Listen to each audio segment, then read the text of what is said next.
Caution is out, second time tonight, 47, Stenhouse off the pace. Huge break for all of the drivers that took the wave around. We see the NOS energy drink onboard camera for Stenhouse. So a major turn of events. A lot of drivers gambled for this yellow, and they got right rear's killed. Right rear's killed is the radio on the 47. Yeah, this is a tough break for the 47. Damage to the right side of the race car. They came in above the cut line, running in 17th spot. Let's take a look at the replay. There. And he completely lost control. Oh, man. Looking at the 5 way up the racetrack as well, trying to avoid. Oh, he just got tagged in the left rear by the 77. He's not going to be happy about that. Oh, Carson Hocevar. Yeah, he might see Stenhouse after this one's over with.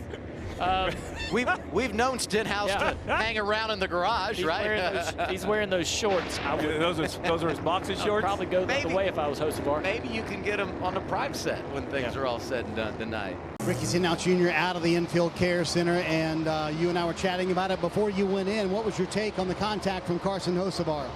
Yeah, a lap or two before, he tried to dive in there from about 10 car lengths back, and then that time I just opened my entry a little bit, and he overcharged the corner and just drilled us in the rear bumper. So I'd say it's not out of the norm for him, but I definitely wasn't expecting that at that point in the race. Just bummer for us. Our whole NOS energy drink available at Amazon Camaro wasn't great, but we were kind of making changes. I felt like that restart I was a little bit better than where I was the run before, and we were just burning our right rear tire off there throughout the run. So bummed that our day ended like that.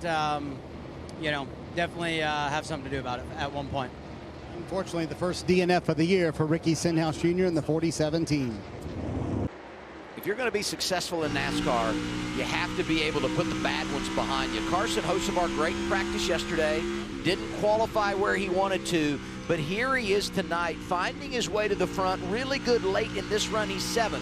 Now, the second-year driver just needs to finish the deal, something he couldn't do last Sunday in the Coke 600. Those are Credit One Bank ones to watch. I love this onboard right here. I'm going to zoom in. Check this out. That is the mirror. That is what he is looking at. That is a high-def camera off the back roof of this car. Crystal clear right now because the 77 is rolling forward. We should check back in after a restart. We have some traffic back there. You'll be able to see. It's like a high-def video game. He's driving as much out of that camera on the top of his dash as he is the windshield just above it. He's comfortable with that because he is a gamer. 77 picking up another one, going around Austin Cindric, or trying to anyway. 5 to go, stage 2. Saw those laps that he was able to run in practice. Hocevar, just a little bit of a wiggle right there. Chases the car off the racetrack. He had great speed in practice, and it's not a fluke anymore. We saw it last week at the 600. We've seen it several times this year where this team's ran really competitive laps in practice and shown up in the race to be able to back it up. Happening again tonight. Starting to be a weekly thing for Hocevar, and not a stretch to think that they could win a race this year. Here's Blaney. 1 to go in the stage. Hocevar.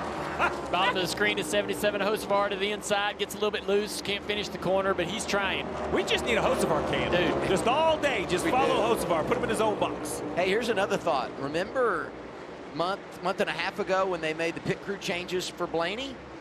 They've been the best group on pit road since then, and we know how big pit stops are going to be trying to maintain track position control this race at the end of the stage.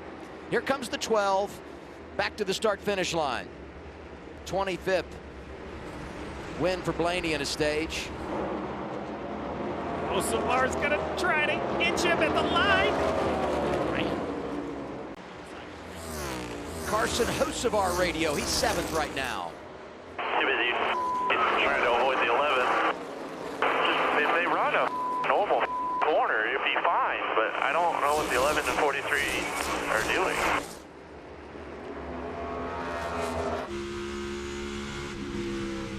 Pretty interesting conversation there, complaining about some of the drivers out there in front of him, but Hocevar takes the spot away from Chastain in the 6th spot. Going to try to run down Byron there, and more impressive laps being turned by the 77 car. You told me earlier today you guys have had the speed but not the finishes. What do you feel like this proves about you and the team?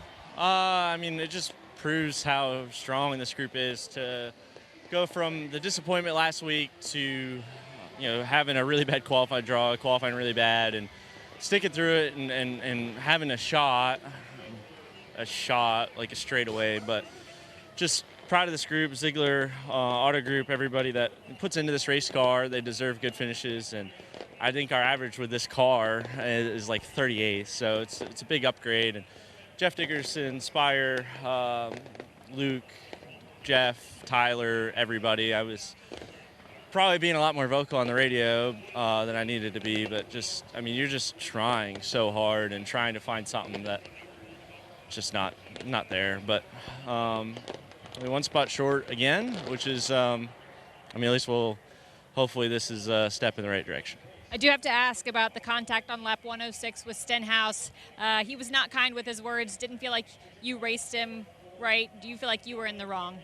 I haven't seen the replay. I've seen a bunch of people just kind of do that same sort of move and get shipped, and I think he was the only one to wreck, or for me to wreck him, and maybe there's one more, but I feel like that was just a common move with how big of a run I had, but I didn't see it. I'm sure he'll want to talk about it. I'll talk about it.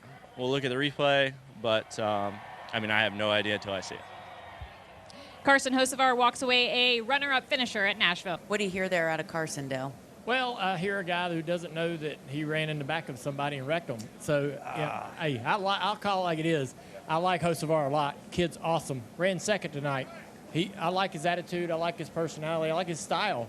But, I think he could have cut the 47 a break. And he chose not to do that. That's his way that he wants to race. He's not very apologetic about it. A lot of people are going to love that. A lot of people are going to love how he races and how he does his job.